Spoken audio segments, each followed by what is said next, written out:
Ejercicio número 2. Dice calcula X si el segmento EF es paralelo al segmento AC. Tenemos un triángulo ABC y tenemos un segmento un poco más paralelo al lado AC del triángulo, ¿no? Ese segmento es EF y mide 14 unidades.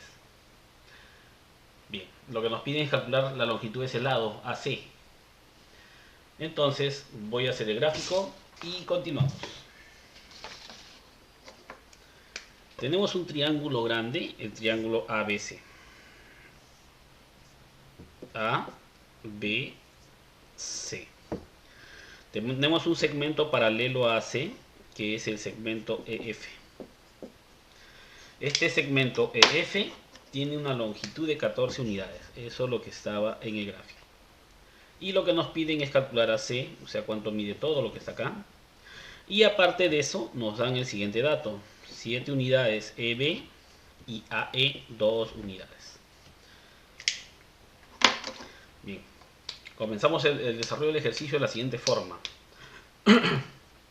Como nos indican que el segmento AC es paralelo al segmento EF, lo que tenemos que hacer es usar las propiedades que se van a dar entre rectas paralelas y una secante.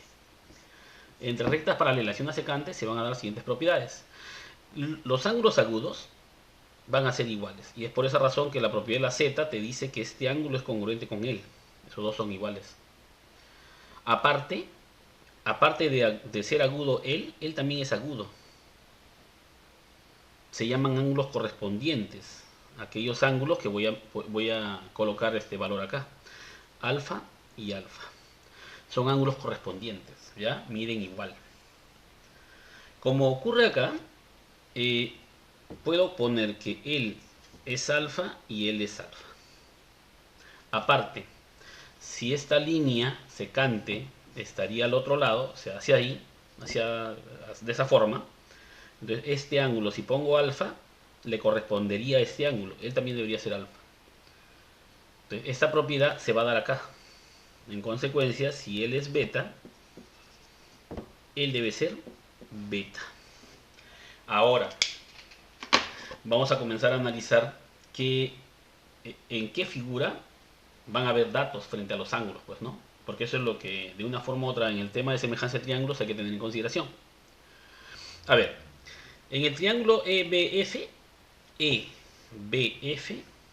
frente al alfa no hay dato, frente a beta sí hay dato. Y este ángulo que no conocemos también tiene dato. Entonces hay que ponerle valor a ese ángulo. Ese ángulo es el ángulo teta. Y en consecuencia tenemos que a teta se le opone 14 y a beta se le opone, o sea, frente a él está el 7.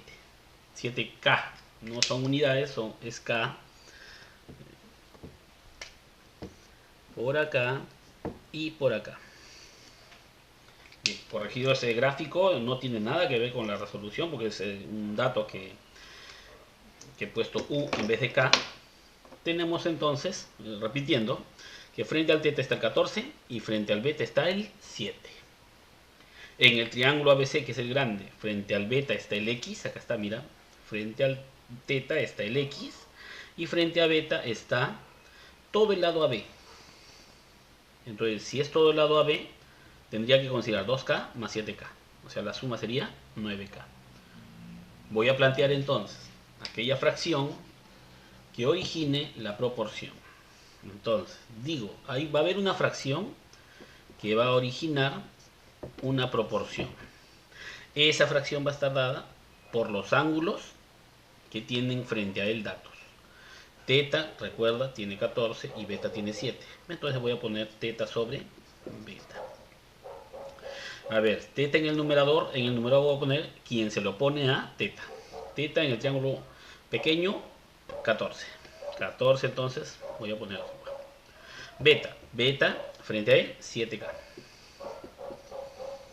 En el triángulo grande, frente a teta, que está en el numerador, frente a teta se lo pone X. Como está en el numerador, voy a poner en el numerador. Acá pongo entonces X.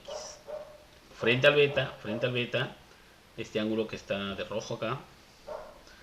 Frente a ese ángulo aparece el lado